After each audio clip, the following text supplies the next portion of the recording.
I am Julian, and I am 35 years old.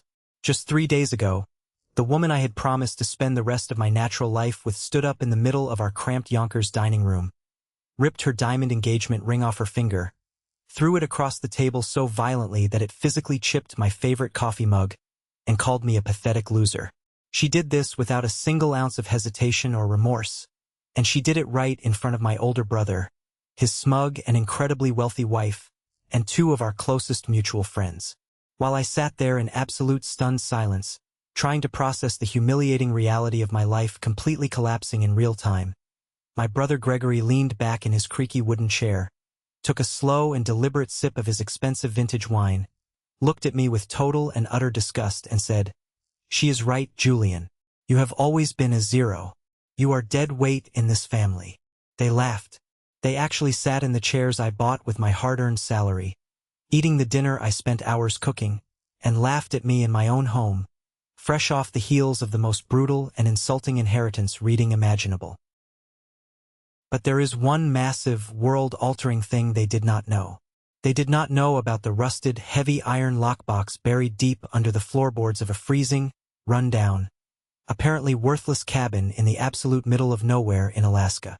And right now, as I speak to you today, my golden child brother is drowning in a massive commercial lawsuit, facing total and complete bankruptcy, and desperately begging a mysterious international mining conglomerate for a financial bailout to save his pathetic image and his precious real estate firm. He has absolutely no idea that the chairman of that conglomerate, the nameless, faceless billionaire holding his entire future, his legacy, and his livelihood in the palm of his hand, is me. Before I tell you exactly how I orchestrated the greatest, most satisfying reckoning my family has ever seen, hit that like button if you believe that karma always comes to collect its debts, no matter how long it takes. And please, do not forget to let me know where you are watching from in the comments below. Your support means the world to me. Now, let's go back to where this entire nightmare began. The night Vanessa walked out on me was a Tuesday, a cold, bitter Tuesday in late April.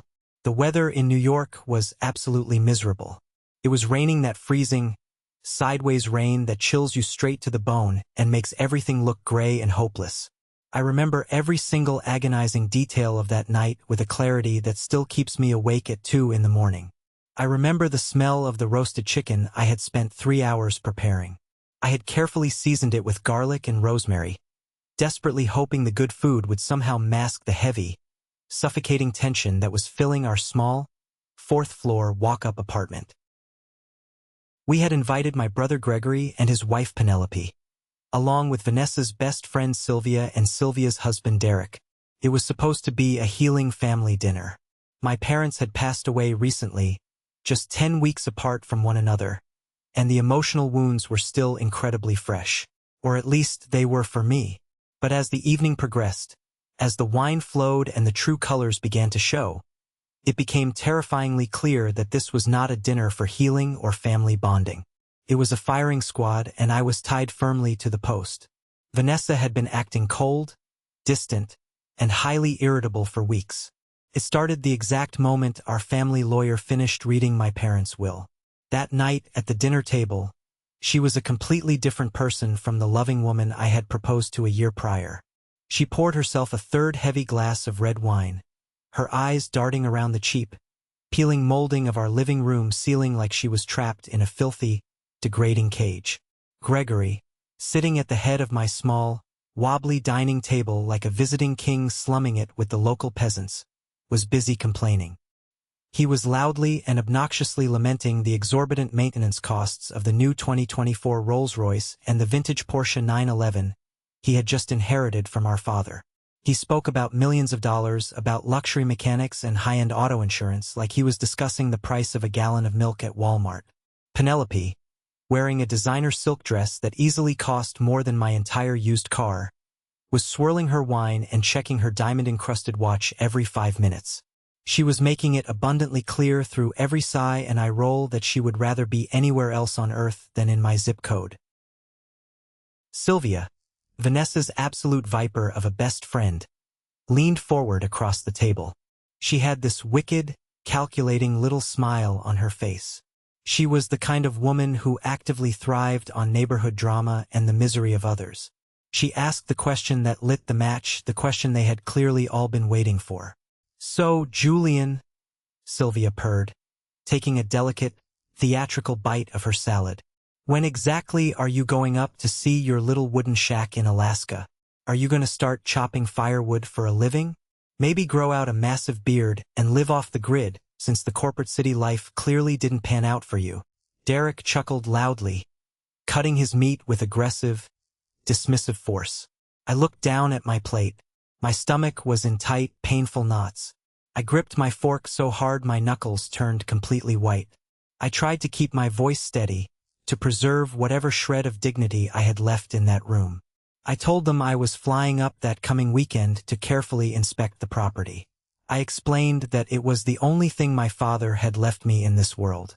I had to at least see it to understand why he chose it for me, to find some kind of closure. That was the exact moment Vanessa snapped. The fragile facade she had been maintaining completely dropped. She slammed her wine glass down on the table so hard I thought the crystal stem would shatter into 100 pieces. The dark red liquid splashed over the rim onto the white tablecloth, spreading outward like a fresh, ugly wound. She stood up abruptly, her chair scraping violently against the hardwood floor. She told me she was done. She said she had wasted 3 of the best, most vibrant years of her life waiting for me to finally step out of Gregory's massive shadow. She screamed that she had been waiting for me to get a real promotion, waiting for the massive real estate payout that would secure our future, our college funds for the kids we had planned, our rightful place in a high-end local HOA.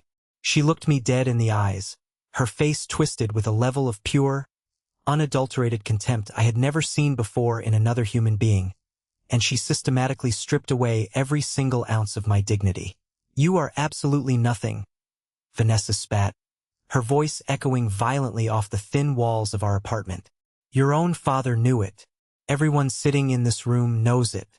That is exactly why he left Gregory the entire empire, the accounts, the properties, and left you a pile of rotting wood in the freezing snow. You are a pathetic loser, Julian. You have no ambition. You have no spine. You let people walk all over you, and I refuse to sink to the bottom of the ocean with you." She aggressively slid the beautiful, expensive diamond ring I had worked overtime for 8 straight months to buy right off her finger. She threw it. It hit the table, bounced high, and struck my favorite ceramic mug. The sound was deafening in the sudden, heavy silence of the room. She marched to the door, grabbed her designer coat off the rack, and walked out without looking back once. The door slammed shut behind her, rattling the cheap picture frames on the wall. Sylvia and Derek stood up awkwardly. They offered a fake, whispered apology, completely failing to hide their amusement and satisfaction, before scurrying out the door right after her. Gregory just sat there for a long moment. He didn't offer a single word of brotherly comfort. He didn't tell me she was wrong.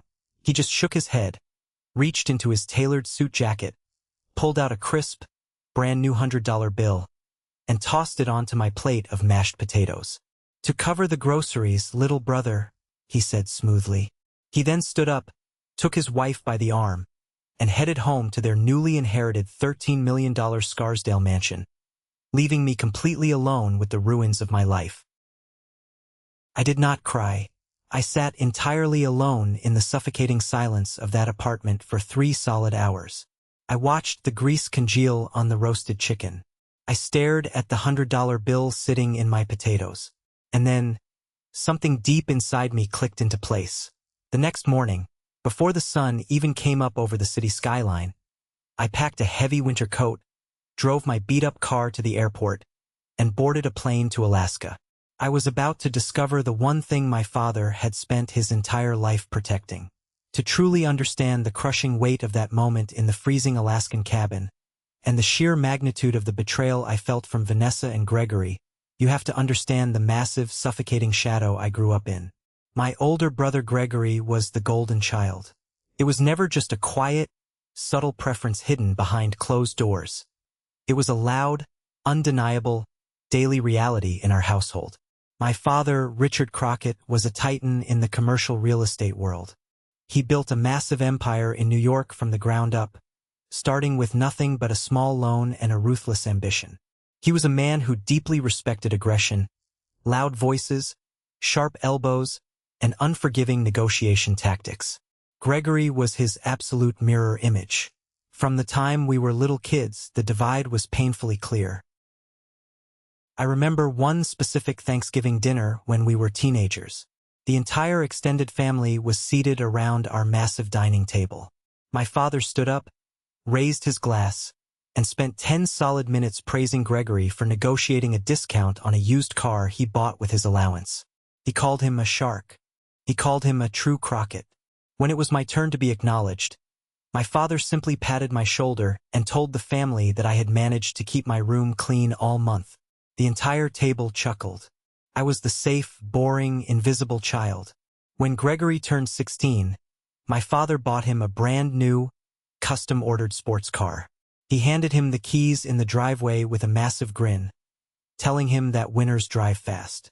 When I turned 16, exactly 2 years later, my father bought me a leather briefcase and gave me a firm handshake. He told me it was time to start thinking about a practical, reliable salary because the world didn't hand out free rides to quiet, cautious people. I wasn't naturally aggressive. I hated conflict. I liked structure, details, quiet focus, and the beauty of designing something that would last. I didn't want to fight contractors or evict tenants. I went to a state college, paid for mostly by my own student loans because my father refused to fully fund a degree he didn't deem lucrative. And I became an architectural drafter. I drew the intricate, flawless blueprints that other, louder, more charismatic men took credit for in high-rise boardrooms. I was genuinely good at it. I was incredibly precise. But precision doesn't get you your name on a brass plaque. I will never, ever forget the day I failed my architectural licensing exam for the second time. I was 28 years old, exhausted from working full-time and studying all night. I sat at the polished mahogany dining table in my parents' Scarsdale mansion, feeling like I was shrinking into the expensive leather chair. My father sat directly across from me. He didn't yell. He didn't slam his fists on the table.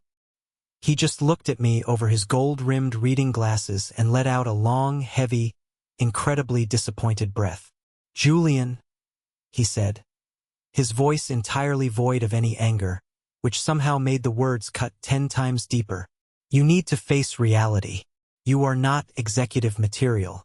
You just aren't wired for it. You don't have the killer instinct required to run anything of value. Every firm in the world needs someone to sit in the back room and do the quiet, careful work. Accept your limitations. Leave the leading, the building, and the legacy to Gregory." It broke me. It shattered my confidence into a million unrecoverable pieces. But I accepted it. I accepted my place in the background of my own life. My mother, Margaret, was the only one who ever offered a different perspective, though she always made sure to do it when my father wasn't in the room. She was a quiet, unassuming woman, constantly fading into the expensive wallpaper of our home, seemingly completely content to let my father dictate the entire narrative of our family. She would slide a plate of warm lemon cookies onto my drafting desk late at night while I was sketching and whisper, "You have the hands of a true builder, Julian. Your grandfather had hands just like yours. Precision takes time. Do not let loud men convince you that quiet work has no value." I thought she was just a helpless, submissive wife trying to make her lesser son feel a tiny bit better. I couldn't have been more wrong about her. Then came Vanessa. We met at a high-profile charity gala I was forced to attend to represent the family business because Gregory was out of town on a ski trip. She was sharp, incredibly beautiful, and ruthlessly ambitious. I fell for her hard and fast. Looking back now with clear, unclouded eyes, I should have seen the neon red flags waving directly in my face. Her love was fiercely, terrifyingly practical. She didn't ask about my dreams or the buildings I wanted to design. She asked about my 401k matching plan and my stock options. She didn't want to know about my hard day at work. She wanted to know exactly when my father was finally going to stop treating me like an intern and make me a full partner in the firm with a 6-figure salary bump.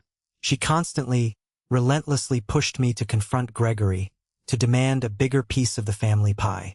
She would casually drop calculated hints about the lavish European vacations her friends were taking, comparing my modest, hard-earned salary to their massive Wall Street bonuses. I completely blinded myself to it.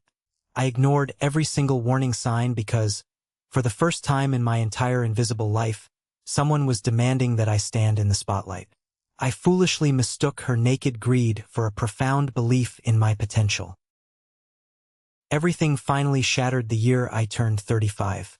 My parents passed away within 10 agonizing weeks of each other. My father went first, suffering a sudden, massive heart attack right behind his heavy oak desk in his home office. My mother followed shortly after, a quiet, peaceful fading away in her sleep in a hospital bed, almost as if she had completed her lifelong duty and simply decided to clock out of this world. The grief was a heavy, suffocating blanket that I couldn't shake. I spent weeks organizing the funerals, handling the caterers, writing the obituaries. Gregory just showed up in a black designer suit and shook hands.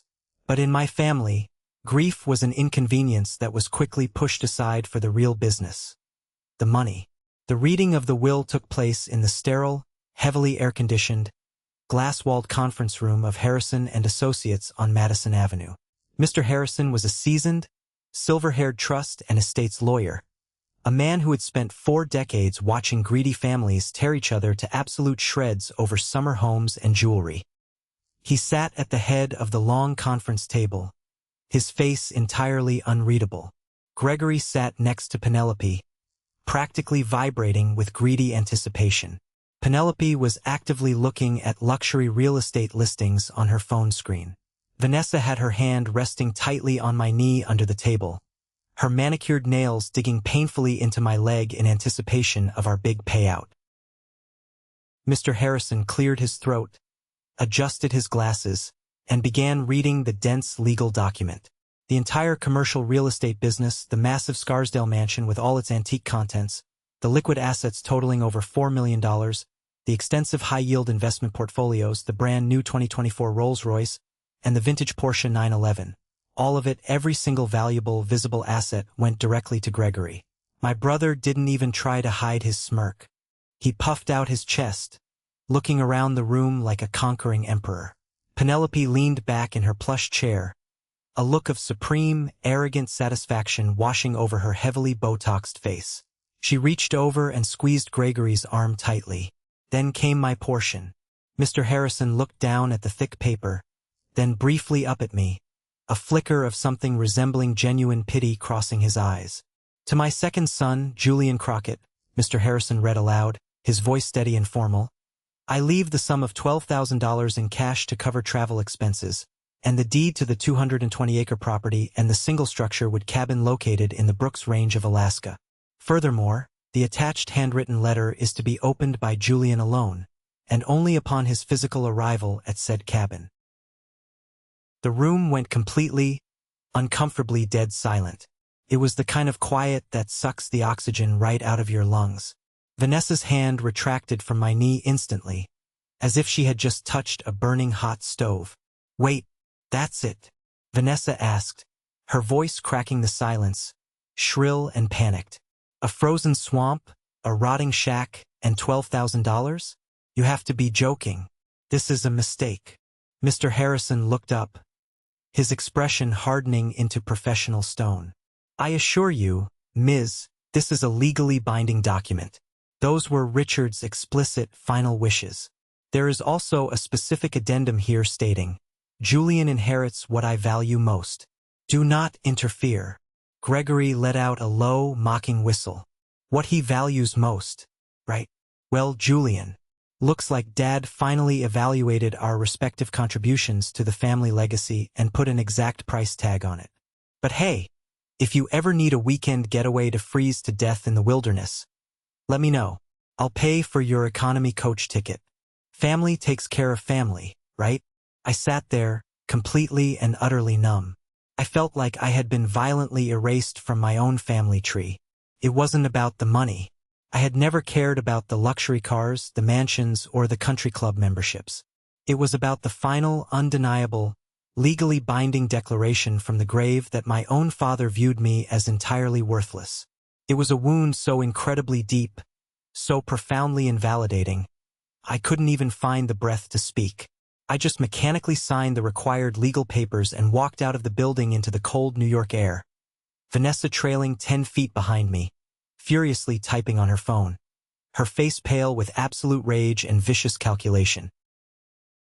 The toxic, humiliating fallout from that reading culminated in that horrific, unforgettable dinner party in my Yonkers apartment. Let me take you back there for a moment. Let me put you inside my head during that exact second, because understanding the sheer depth of Vanessa's betrayal is absolutely crucial to understanding the ruthless, calculating man I was forced to become. When Sylvia asked about my little wooden shack, it wasn't just a casual, thoughtless jab from a mean-spirited friend. It was a highly coordinated, premeditated attack. Vanessa had clearly spent the last 3 days on the phone, complaining bitterly to Sylvia, painting me as a pathetic deadbeat who had maliciously tricked her into wasting her prime years. She had invited her friends there specifically to act as an audience. She wanted witnesses to my execution.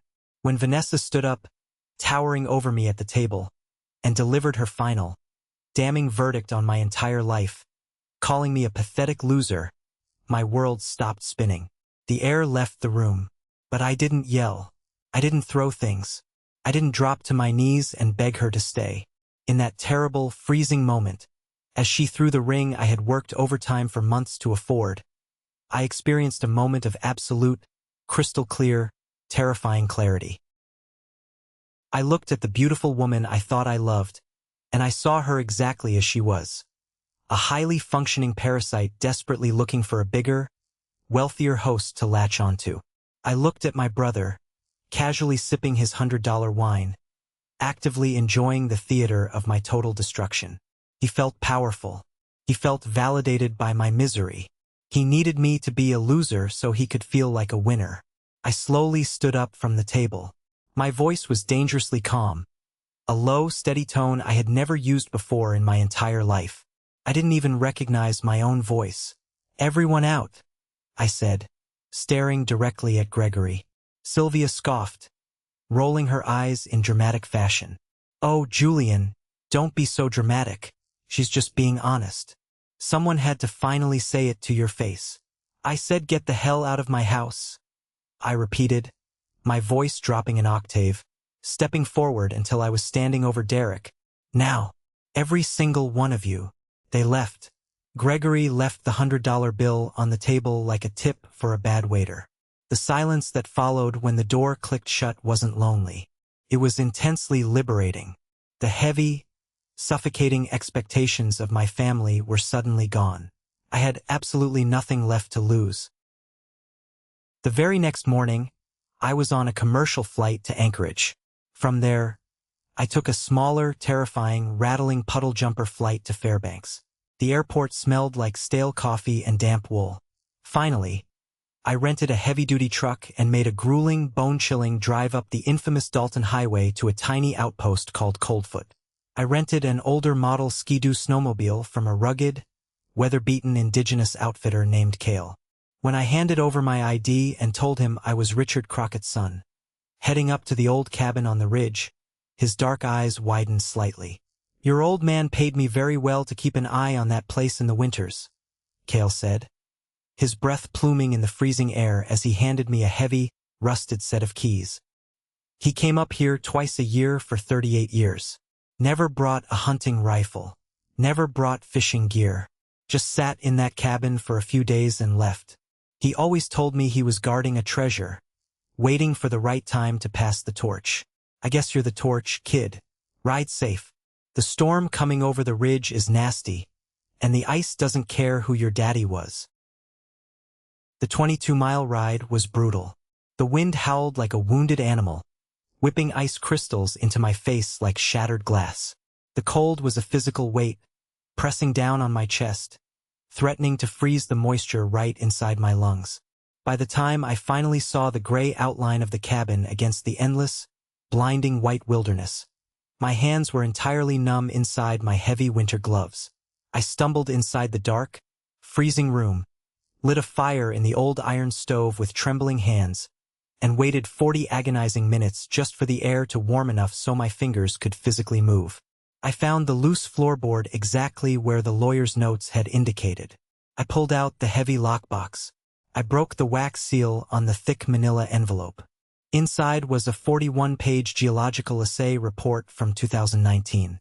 It detailed a massive, highly concentrated deposit of neodymium and dysprosium, rare earth minerals that are absolutely essential for modern consumer technology, electric vehicles, wind turbines, and advanced military defense systems.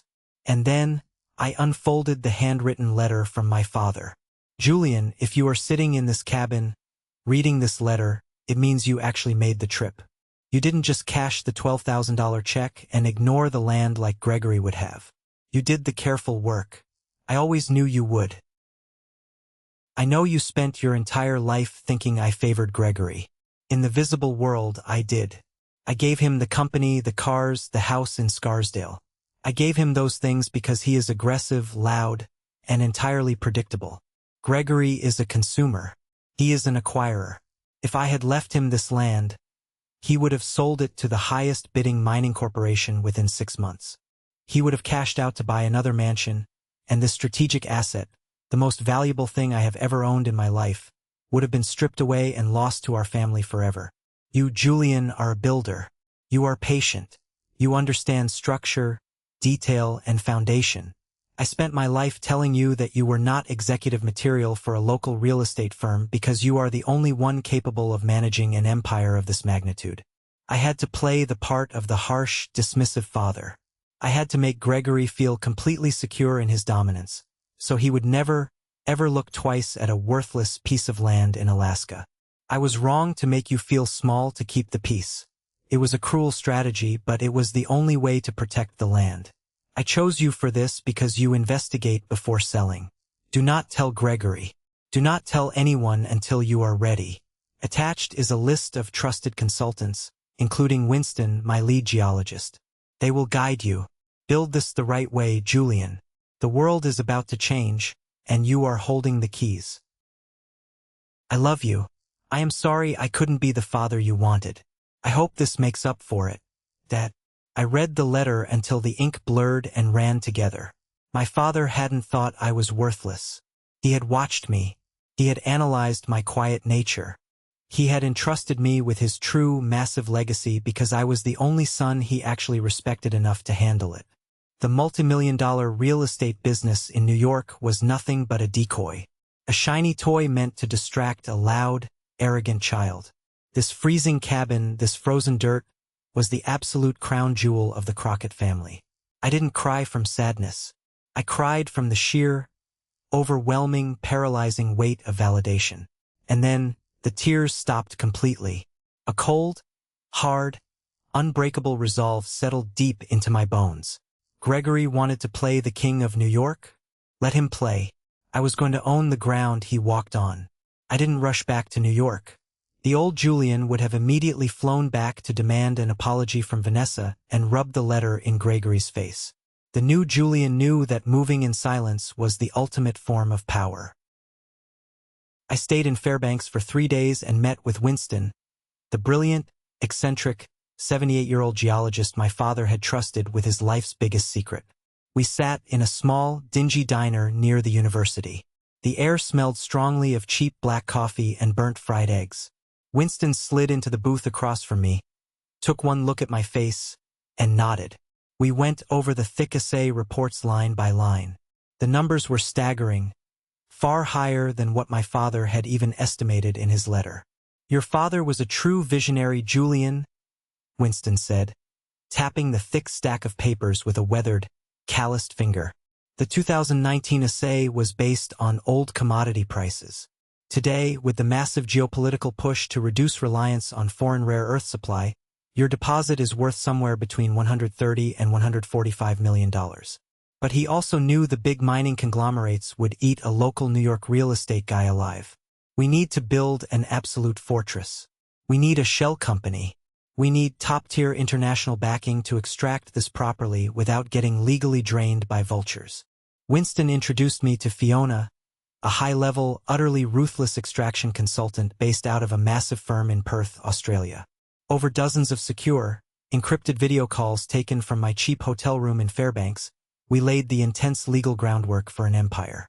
We established a private trust, layering it so deeply behind international corporate LLCs, offshore accounts, and holding companies that the name Julian Crockett was entirely invisible to the public record. In exchange for handling the complex extraction planning, securing the heavy machinery, and providing $4 million in upfront capital, Fiona's firm took a minority equity stake. When I finally flew back to New York on April 21st, I was a fundamentally different man. On the outside, absolutely nothing had changed. I was still driving my beat-up Subaru Outback, living in my cramped, cheap apartment in Yonkers with the peeling paint, and wearing the same tired button-down shirts. But inside, I held the absolute terrifying power of a billionaire kingmaker. I walked into my architectural drafting firm and calmly handed in my resignation. My boss, Mr. Caldwell, a genuinely good man who had always treated me fairly and respected my work, looked at me with deep sadness. "Julian, if this is about your parents, please just take an extended leave. You have 6 weeks of paid vacation you've never even touched. You don't have to quit. You're the most precise drafter I have on this entire floor. Take the time you need to heal." I smiled, a real, genuine smile, feeling lighter than I had in a decade. "I appreciate that more than you know, Mr. Caldwell, but I'm shifting industries. I have a private family development project I need to focus my full attention on." I didn't tell him I was suddenly worth 9 figures on paper and employing a massive team of international lawyers. I just packed up my desk, shook his hand firmly, and walked out into the sunshine. Meanwhile, Gregory was completely imploding. Without my father's careful, pragmatic hand guiding the real estate firm, Gregory's unchecked arrogance took over like a wildfire. He immediately began radically restructuring the company, over-leveraging their core assets, and taking out massive, high-interest loans to buy out competitors in Connecticut right before the commercial market took a sharp, brutal downturn. I knew all of this because I was spending a fraction of my new capital to have a highly discreet private investigator quietly pull the public financial filings and court records of Crockett Realty. Gregory was hemorrhaging cash at an alarming rate. He was desperately trying to maintain his country club lifestyle, paying for Penelope's excessive shopping habits and luxury vacations, while a massive, devastating lawsuit from a stiffed commercial contractor threatened to push him over the edge into total, humiliating bankruptcy. I maintained absolute radio silence. I did not respond to the occasional, mocking, patronizing text messages from Gregory offering me charity checks to pay my rent. I blocked Vanessa's phone number, her email, and all her social media accounts the exact moment I landed back from Alaska. I was a ghost, but ghosts leave traces if you look hard enough. And Sylvia, Vanessa's best friend, was always looking.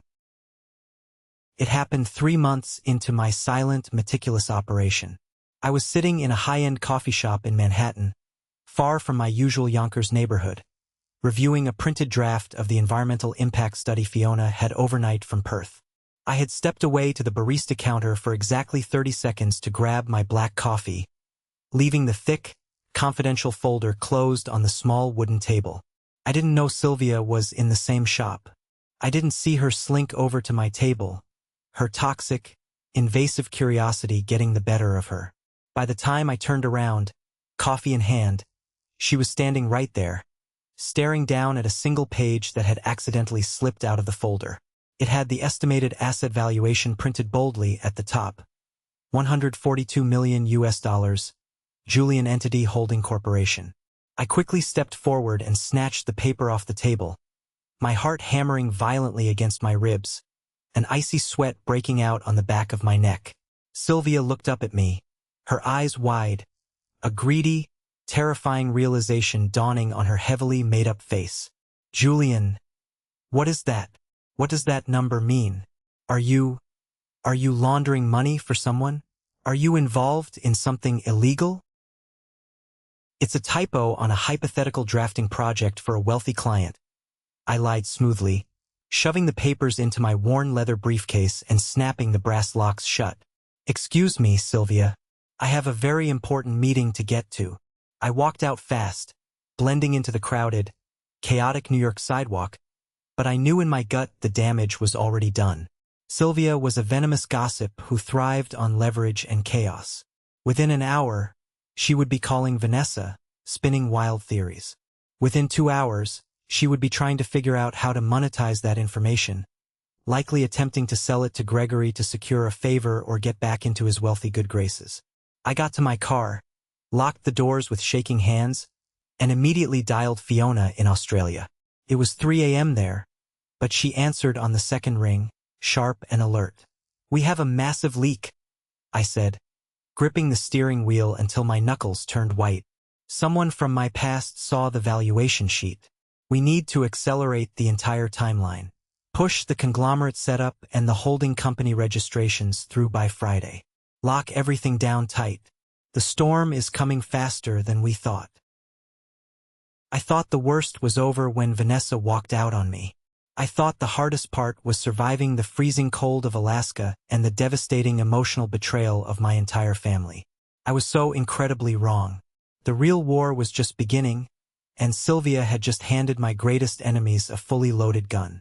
The exact moment I hung up the phone with Fiona, the air inside my beat-up Subaru Outback felt fundamentally different. It was no longer the heavy, suffocating air of a quiet, grieving son trying to meticulously put the shattered pieces of his life back together. It was the sharp, electrified air of a man aggressively preparing for absolute war. Sylvia had seen the paperwork. She had seen the $142 million valuation prominently attached to a holding company with my legal name on it. I knew exactly how her toxic, calculating mind worked. She would not go to the police because there was no crime to report. She would not go to the press because she wanted the leverage for herself.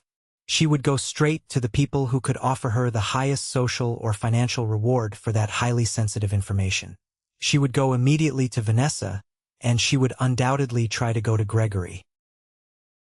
I did not drive back to my cheap, peeling apartment in Yonkers that night. I could not risk being ambushed when I was this close to the finish line. Instead, I drove deep into Midtown Manhattan and checked into a highly secure, anonymous luxury hotel, paying entirely in cash to avoid any digital footprint. I locked the heavy door, closed the blackout curtains, and spent the next 72 hours glued to the glowing screen of my laptop, coordinating across multiple time zones with Fiona and her elite team of ruthless corporate lawyers in Perth. We aggressively accelerated every single legal filing we had in the pipeline. We moved massive assets through 3 different international LLCs, establishing blind trusts and offshore accounts, burying my name under so many layers of dense corporate concrete that it would be impossible to dig up. By early Friday morning, Julian Entity Holding Corp. Was completely dissolved on paper. Its massive assets, including the absolute mineral rights to the Alaskan property, were seamlessly absorbed by a massive, faceless international mining and investment conglomerate that we named Vanguard Apex. I was the sole majority shareholder and the chairman of the board of directors, but you would need a federal subpoena, a judge's order, and a dedicated team of forensic accountants working for a year just to prove it. On paper, I was still a currently unemployed architectural drafter. In reality, I was a ghost holding the keys to a kingdom. While I was meticulously building an absolute fortress around my inheritance, the visible, flashy world of my family in New York was rapidly, spectacularly crumbling into dust. My private investigator, a former detective who charged a premium for absolute discretion, sent me a massive, heavily encrypted digital dossier on Friday evening detailing the exact current state of my brother's commercial real estate business. It was infinitely worse than I had ever imagined. Gregory had always been deeply arrogant, but without our father's iron, pragmatic fist guiding the company, his unchecked arrogance had quickly become a fatal corporate disease. Gregory had taken out massive, high-interest loans against the family's core, stable properties to fund a wildly aggressive, poorly researched expansion into the Connecticut commercial market. He wanted to look like a visionary titan to his wealthy country club friends. He wanted magazine covers. Instead, he walked blindly right into a brutal financial trap.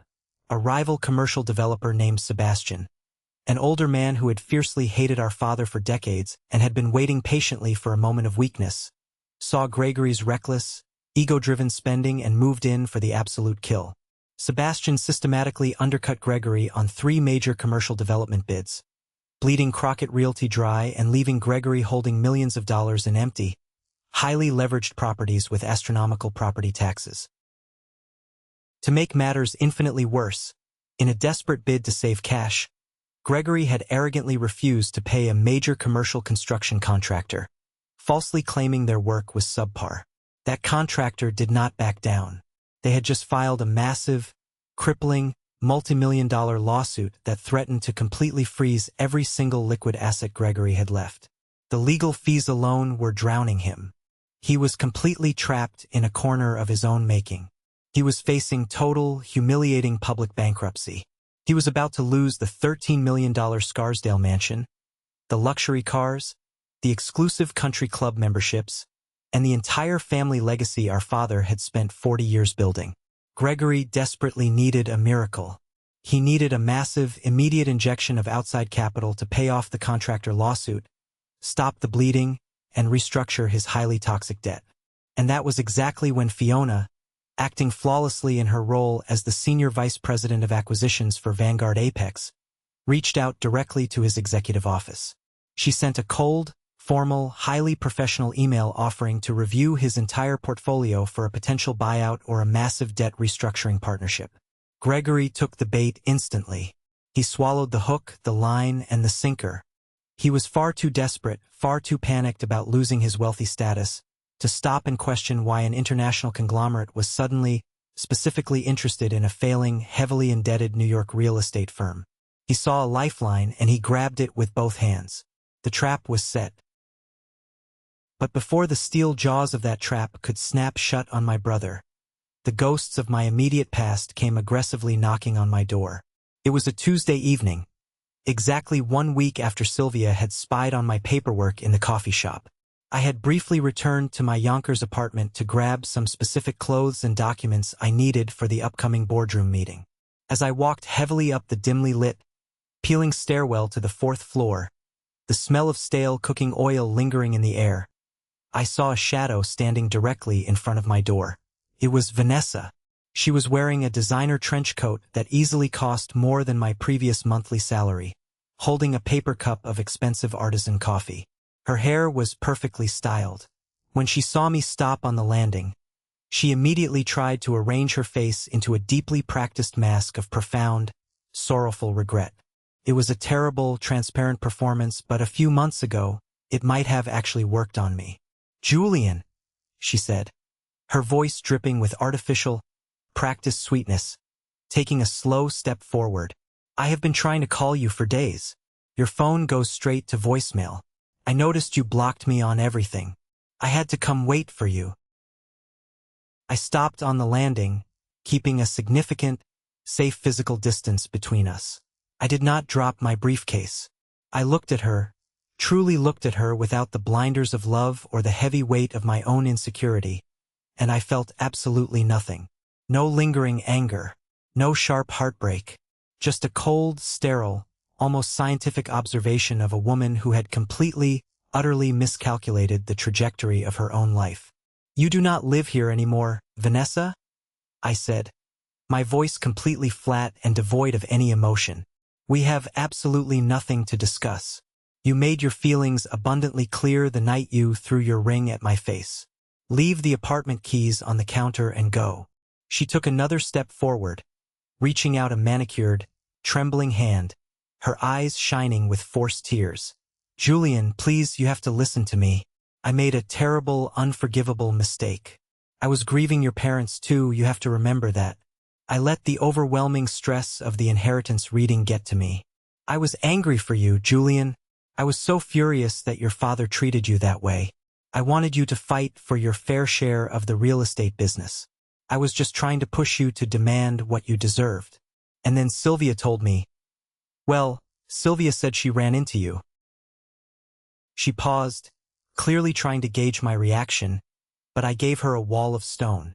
"She said you looked different," Vanessa continued, her voice gaining a frantic, desperate edge. "She said you looked incredibly confident. She said you might have landed a massive new drafting contract. A major promotion, maybe? She saw something about a corporate holding company with millions attached to it. Julian, whatever it is, I want to be there for you. We were building a life together. There it was. The naked, ugly, undeniable truth laid bare in the dirty hallway of my apartment building. Sylvia had run her venomous mouth, but she had fundamentally misunderstood what she actually saw. Because Sylvia lacked imagination, she simply thought I was laundering money for a wealthy client, or perhaps I had somehow stolen a massive corporate account from my firm. Vanessa didn't care about the legal details. She didn't care if I was a criminal or a CEO. She just smelled the faint, undeniable scent of massive wealth, and she came running back to aggressively secure her initial investment. I looked at her outstretched hand, the hand that had so easily discarded me when I was down, and I felt a wave of profound, settling disgust. A promotion, Vanessa? I asked quietly. Is that what it actually takes to buy your loyalty back? A wild rumor of a bigger paycheck? A piece of paper with a large number on it? Her face flushed a deep, angry, embarrassed red. The sweet, apologetic facade cracked instantly, revealing the sharp, bitter entitlement underneath. Do not speak to me like that, Julian, like you are somehow morally superior. I gave you 3 of the best years of my youth. I stood by you while you happily let your father treat you like a glorified intern. I supported you when everyone else laughed at you. If you have somehow stumbled into some real money, if you finally found a way to secure a future, I deserve a piece of that security. We were planning a wedding. We were building a life together. You threw your diamond ring across a dining room table and called me a pathetic loser in front of our friends. I reminded her coldly, stepping past her to unlock my door. You told my brother I was dead weight. You made your definitive choice based entirely on the financial information you had at the time. The accounting is closed, Vanessa. You bet on the wrong horse. Do not ever come to this apartment again. Do not ever attempt to contact me again, or I will have my lawyers file a restraining order for harassment. I stepped inside the dark apartment and slammed the heavy wooden door directly in her face. I locked the deadbolt and slid the chain into place. I stood there in the quiet darkness for a long moment, listening to her furious, muffled swearing through the solid wood, followed by the aggressive, rapid clicking of her expensive heels stomping angrily down the stairwell. She was a parasite who had finally been detached from the host, and she was furious that the host had survived. I walked into my small, cheap kitchen, poured myself a glass of cold tap water, and looked out the dirty window at the glowing New York skyline. Tomorrow was the day. Tomorrow morning, Gregory was walking into a high-security boardroom in Manhattan to sign away his entire life and legacy to Vanguard Apex. He thought he was saving his precious empire from bankruptcy. He had absolutely no idea he was handing the heavy, golden crown directly to the quiet brother he had mercilessly discarded. The morning of the corporate meeting, the sky over Manhattan was a brilliant, flawless, piercing blue. It was the kind of crisp, clear, energetic New York day where the towering glass skyscrapers look like they are physically touching heaven. I woke up in my hotel room feeling a strange, absolute calm. The anxiety that had plagued my entire adult life was completely gone. I put on a bespoke charcoal suit that I had commissioned in secret. It was tailored perfectly to my shoulders, cut from the finest Italian wool.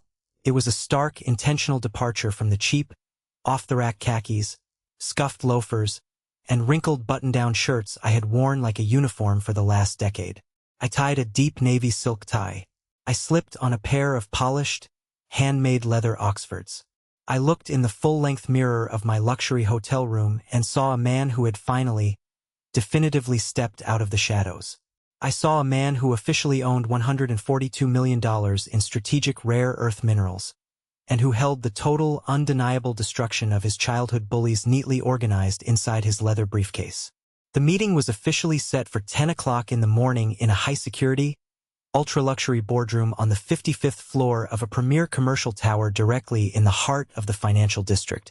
Vanguard Apex had rented the entire executive floor for the day just to make a psychological point.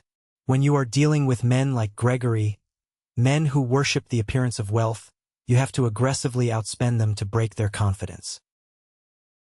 I arrived an hour early and waited quietly in a private, soundproof adjacent office, watching the live security feed on a high-definition tablet. At exactly 9:45, the private elevator doors chimed and opened. Gregory stepped off. Even through the security camera, I could see that he was sweating visibly. He was wearing his absolute best power suit, a navy pinstripe, but it hung a little loosely on his frame, as if he had lost a significant amount of weight in the last few weeks. The crushing stress of the impending bankruptcy, the relentless calls from creditors, and the massive contractor lawsuit was physically eating him alive. He was flanked by his panicked, constantly blinking corporate lawyer and, surprisingly, his wife Penelope. She had likely insisted on coming to ensure that her lavish shopping budget and country club dues were properly secured in the new deal. They were immediately greeted by Fiona, who looked absolutely terrifying and completely in control in a sharp, slate-gray designer suit.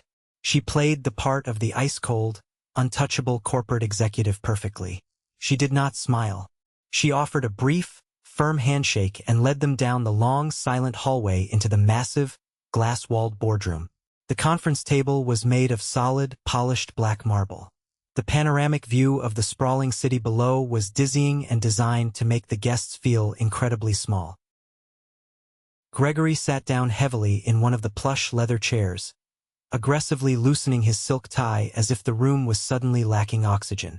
Penelope sat close to him, her eyes darting around the opulent room, clearly trying to calculate the net worth of the company they were dealing with. "Miss Fiona," Gregory started, leaning forward and desperately trying to inject some of his old, booming, arrogant authority into his trembling voice. "I want to personally thank Vanguard Apex for recognizing the inherent, long-term value in Crockett Realty. My father built a massive legacy, and I am expanding it. The current contractor lawsuit is a minor, unfortunate speed bump. With your immediate capital injection, we can absolutely crush the competition in Connecticut and completely restructure the corporate debt within 2 financial quarters. Our projections show massive yield." Fiona did not smile. She did not nod. She sat perfectly still directly across from him, slowly opening a thick, black leather portfolio. "Mr. Crockett, let us be entirely, unequivocally clear about why we are here," Fiona said, her voice crisp and devoid of any warmth. "We are not injecting capital to save your brand. We are not interested in a partnership. We have reviewed your filings. You are bleeding millions. You are severely over-leveraged.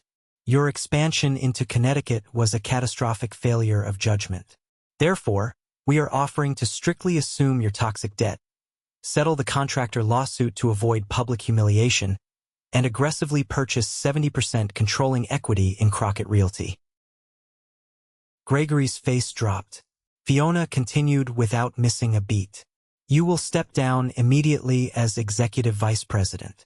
You will hand over all operational control. You will remain on the board in a purely advisory, non-voting capacity. We are buying you out, Mr. Crockett, because you have fundamentally failed to manage these assets, and you are currently out of options." Gregory's face turned a violent, dark shade of purple. Penelope gasped loudly, covering her mouth with her hands, her diamond rings flashing under the boardroom lights. The corporate lawyer next to Gregory furiously began whispering in his ear, clearly telling him they had no leverage to negotiate. 70%? Gregory choked out, slamming his open hand furiously onto the black marble table. "That is outright, insulting theft. I am the sole heir to Richard Crockett's legacy. I built the recent expansions. I will not hand over the majority of my family business to a faceless foreign conglomerate for pennies on the dollar. I demand to speak to the chairman of Vanguard Apex directly. Bring him in here right now, or we walk away from this table." Fiona calmly adjusted her glasses, entirely unfazed by his outburst. "The chairman is here, Mr. Crockett. He has been personally reviewing your catastrophic financial filings all morning in the adjacent office. He is ready to see you now." Fiona reached over and pressed a small, flashing button on her desk phone. In the adjacent office, I took a deep, steadying breath. I picked up my leather briefcase. I walked to the heavy oak door connecting the two rooms, turned the brass handle, and stepped fully into the boardroom. The silence that instantly followed was absolute. It was a heavy, suffocating, terrifying silence that felt like the air pressure in an airplane cabin suddenly dropping to zero. Gregory completely stopped breathing. His eyes bugged out of his head, darting wildly from my tailored bespoke suit, to my polished shoes, to Fiona, and back to my face. His brain was violently, desperately refusing to process the visual information it was receiving. Penelope let out a strange, high-pitched squeak, gripping the sharp edge of the marble table so hard her knuckles turned completely white. Even Gregory's lawyer looked entirely confused. I walked slowly, deliberately to the head of the long table, the seat traditionally reserved for power, the seat my father always occupied. I placed my briefcase down, popped the brass locks with a sharp click, and pulled out a single heavily notarized sheet of paper. I did not sit down. I stood tall, looking directly down at the older brother who had spent 35 years actively making me feel completely invisible. "Hello, Gregory," I said, my voice calm, steady, and echoing with absolute, undeniable authority. "Julian," Gregory whispered, his voice trembling uncontrollably, his hands shaking on the table. What is this? What kind of sick, twisted joke are you playing right now? How did you get past security? Are you a paralegal for them now? Did they hire you to draft the contracts?" Fiona stood up, her voice slicing through the heavy air in the room like a surgical scalpel. "Mr. Crockett, you will address the chairman of Vanguard Apex with the appropriate respect. Mr. Julian Crockett is the sole majority shareholder, founder, and chairman of this firm." Gregory physically recoiled in his chair as if he had been brutally slapped in the face. No, that is literally legally impossible. He is a pathetic architectural drafter. He lives in a rat-infested, peeling apartment in Yonkers. My dad left him a rotting, worthless wooden shack in Alaska and $12,000 in travel cash. He is a loser. This is a massive scam. I am calling the police. I slid the single sheet of paper across the smooth black marble table. It stopped directly in front of Gregory. "That rotting shack in Alaska," I said softly, leaning over the table, commanding the space, "sits directly on top of one of the largest, purest untapped deposits of neodymium and dysprosium in North America. Father knew about it for almost 40 years. He bought the land for $38,000 in the 80s. Today, conservative estimates value the mineral rights at $142 million, and it is going up every single day." Gregory stared down at the paper. It was the executive summary of the massive geological assay, officially notarized, with the staggering valuation highlighted in bright yellow ink. "Father knew exactly who you were, Gregory," I continued, my words hitting him like physical, targeted blows to the chest. "He knew you were a consumer. He knew you were loud, aggressive, and entirely reckless with assets. He knew if he left you the Alaskan land, you would sell it to the very first bidder to fund your country club lifestyle and buy another Bentley. He left you the real estate business because it was a decoy. It was a shiny, noisy toy to keep you distracted. He left me the true legacy because he knew I had the patience, the precision, and the quiet focus to build an empire. He left me the wealth. He left you the liability." Penelope began to cry silently, her expensive mascara running down her face in dark streaks.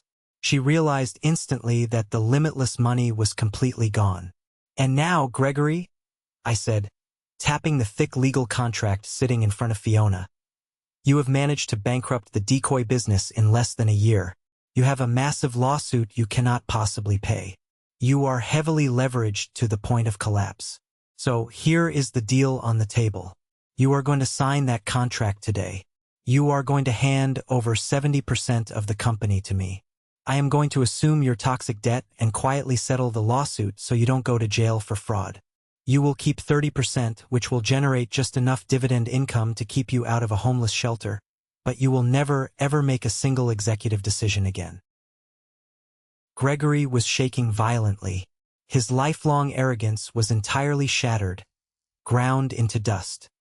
He looked up at me, his eyes filled with a desperate, pathetic, humiliating pleading I had never seen before in my life. "Julian, please," he begged, his voice cracking. "I am your brother. We grew up together. We are family. Family takes care of family. Remember? You can't just take the company from me." I looked at him, and I saw the exact same man who tossed $100 bill onto my mashed potatoes while my fiancée left me, telling me I was a zero. "You are absolutely right, Gregory," I said coldly, offering him the heavy silver pen. "Family takes care of family.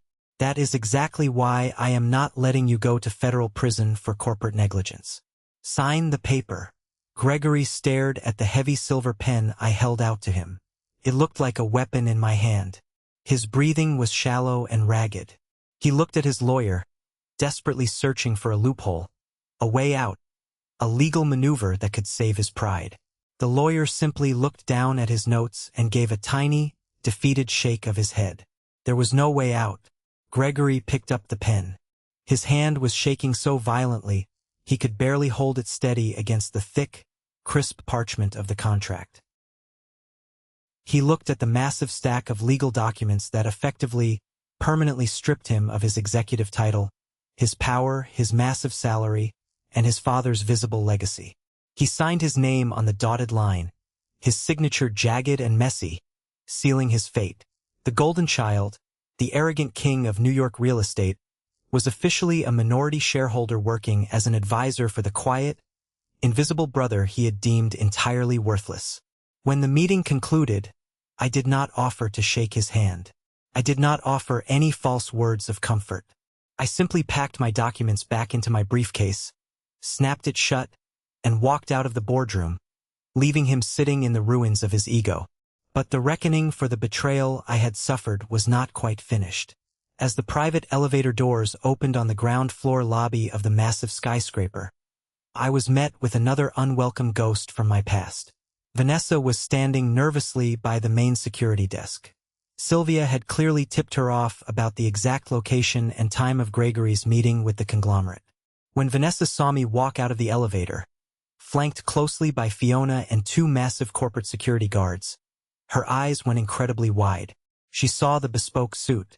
She saw the absolute, undeniable shift in my posture. She saw raw power and she saw money. She practically sprinted across the polished marble floor, aggressively pushing past a startled businessman in her desperation to get to me. "Julian!" she cried out, her voice echoing loudly in the massive, cavernous lobby. She tried to grab my arm to physically anchor herself to me, but one of the security guards stepped smoothly and firmly in front of her, entirely blocking her path. "Julian, please, you have to talk to me," she begged, tears instantly welling up in her eyes.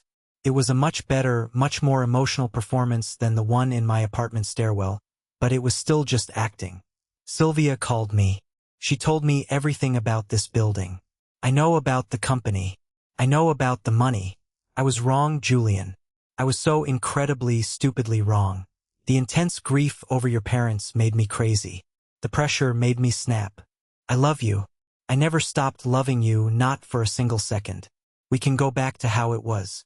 We can plan the wedding. We can have the life we always talked about.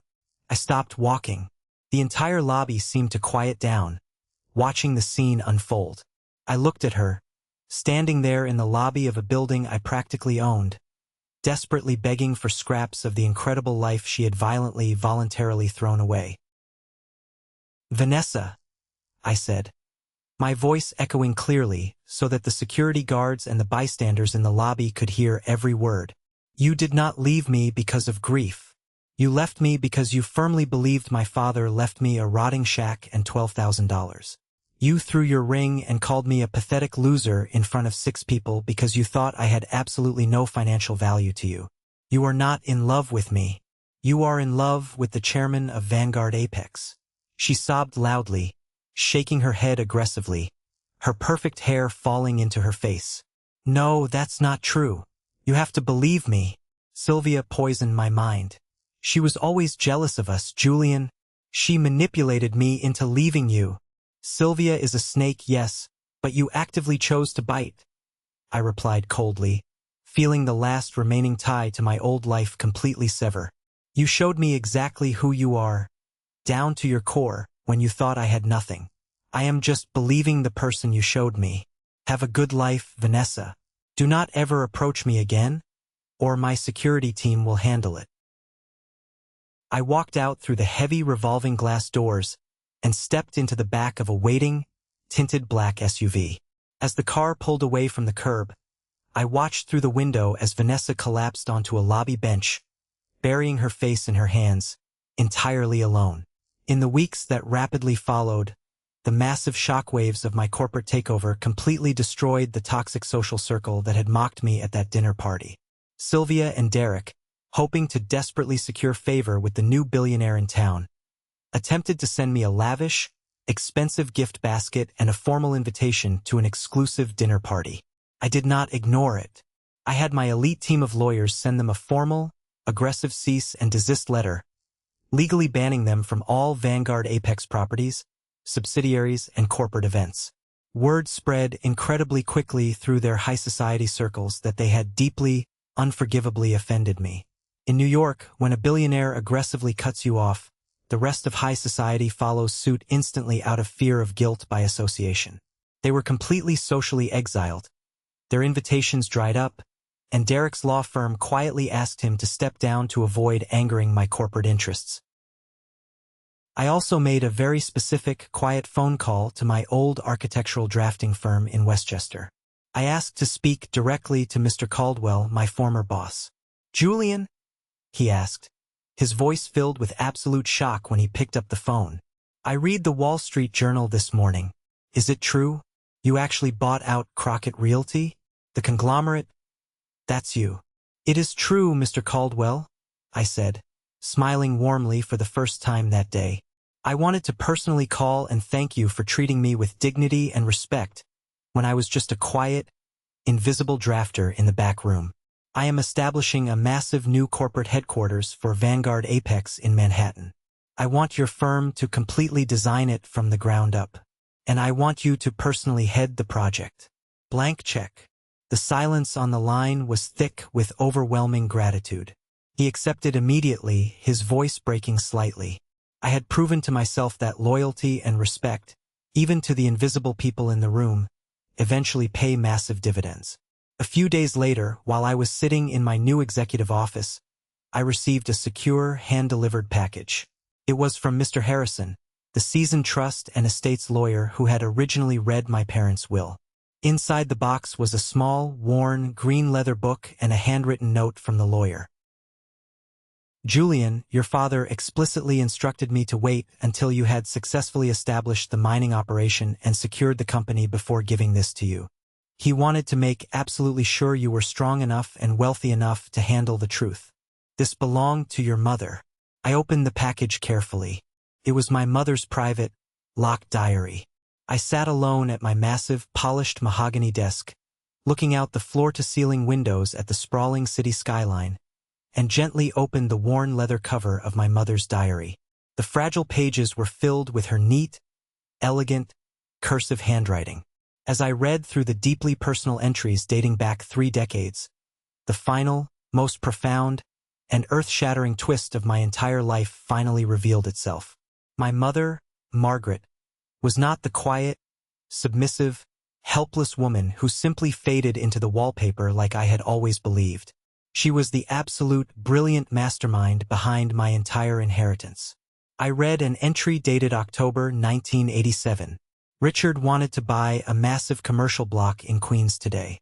He was so sure of it. I told him no. I told him about a brilliant geologist I met at a university gala last month, a man named Winston.